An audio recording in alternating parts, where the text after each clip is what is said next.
Dear patient, good afternoon, dear colleague, dear friend. I'm coming back with one lecture focusing on the vascular entrapment.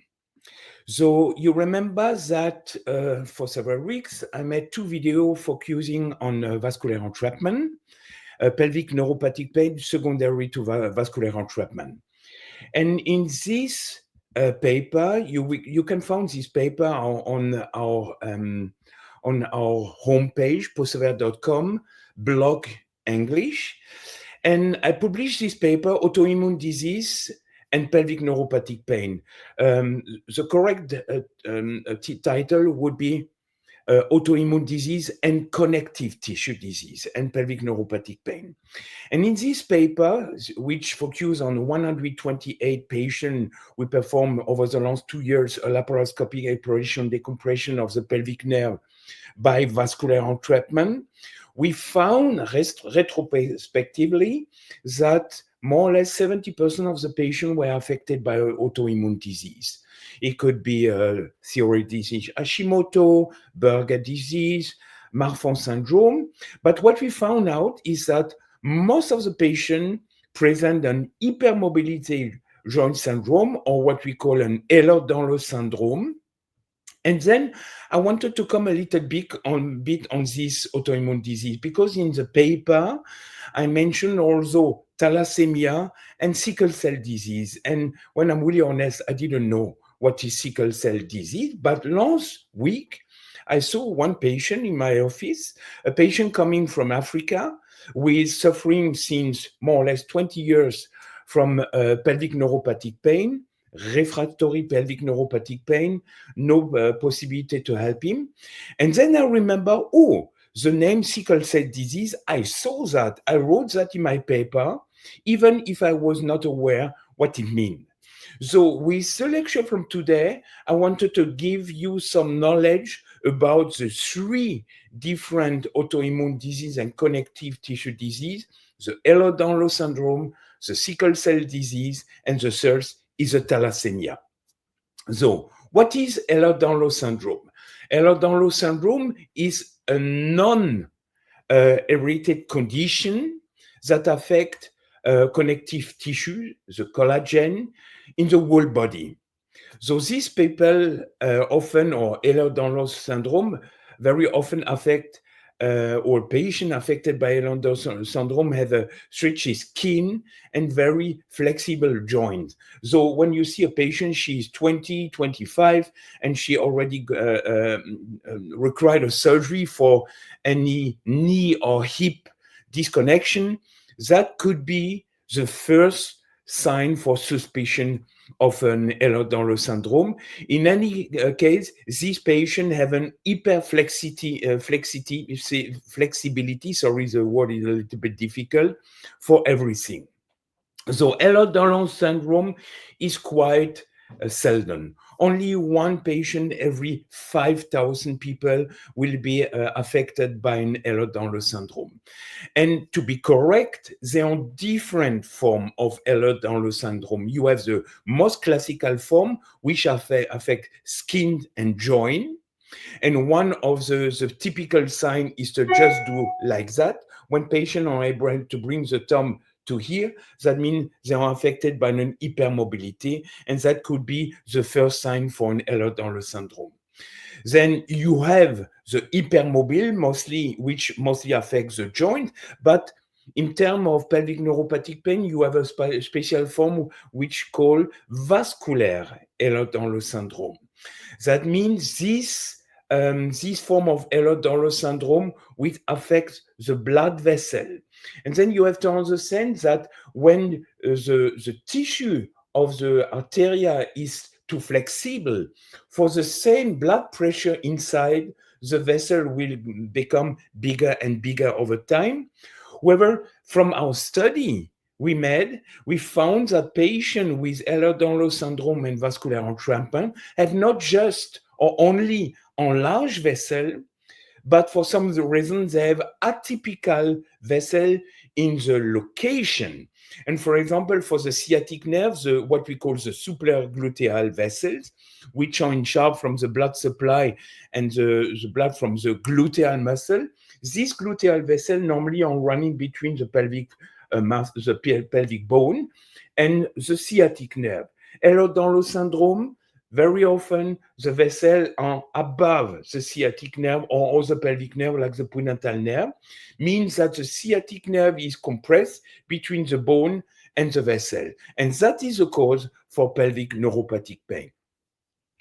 So, Ehlers-Danlos syndrome, you can make the diagnosis by a rheumatologist, but it don't mean that it's a severe disease. It can be harmless, but as a surgeon, we have always to think about Ehlers-Danlos syndrome because Ehlers syndrome is very important to know before a surgery due to fragile blood vessel, due to the defective type 2 collagen.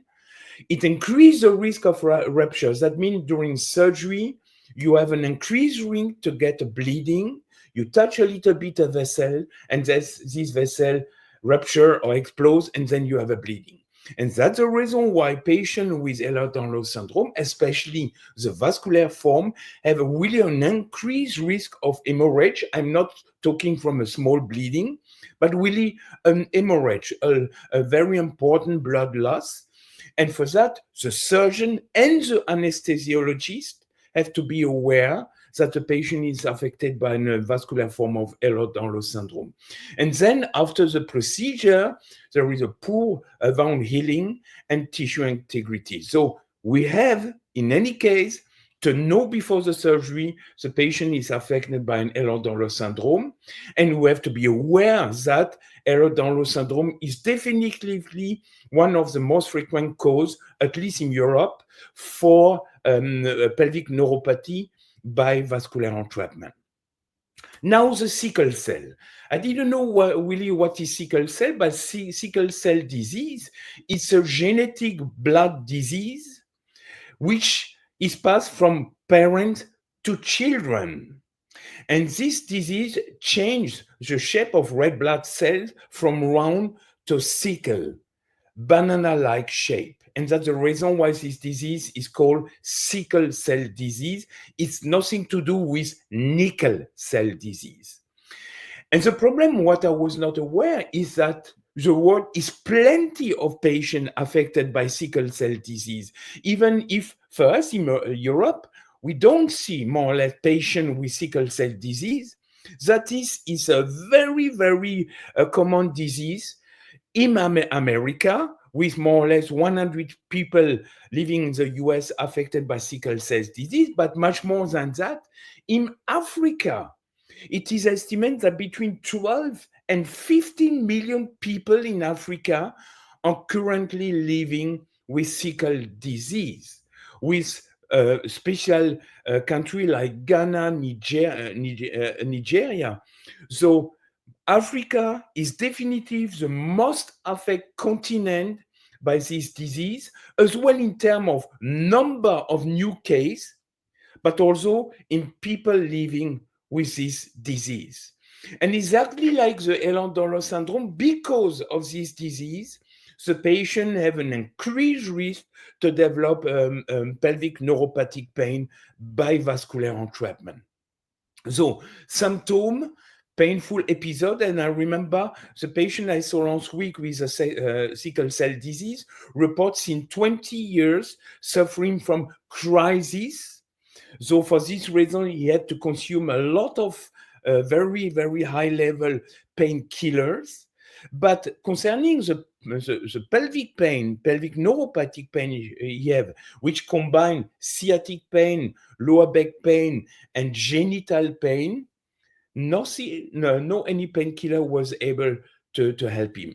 So the patient developed anemia, and for this reason, one of the typical symptom on the yellowing of eyes and skin.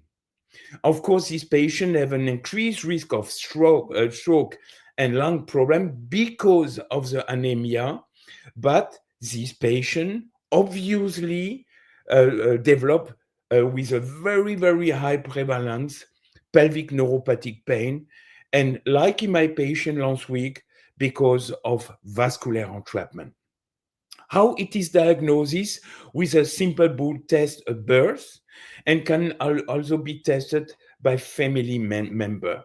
And to treat the cause of the sickle disease is to prevent pain and boost healthy cell.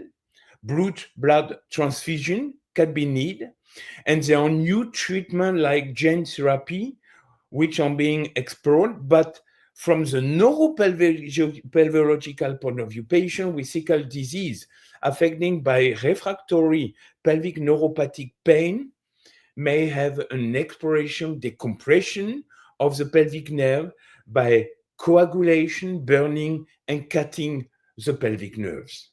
Sorry, the vein that compress the pelvic nerves. And the third pathology, another genetic blood disorder I see quite often in my office, is a thalassemia.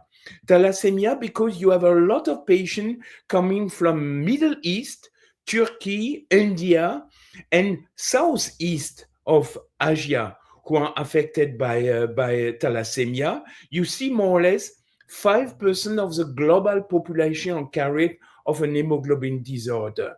So that is a pathology with a high incidence in the country I mentioned before. And once again, it's also a genetic blood disorder. And the body doesn't make enough healthy hemoglobin, which carries normally oxygen to the body. That's the reason why patients are tired and so on, and the increased risk for cardiac issue, emboly, pulmonary emboly, and so on. And this disease, thalassemia, can lead to severe anemia and to pelvic neuropathic pain by enlarged vessels which compress the pelvic nerve.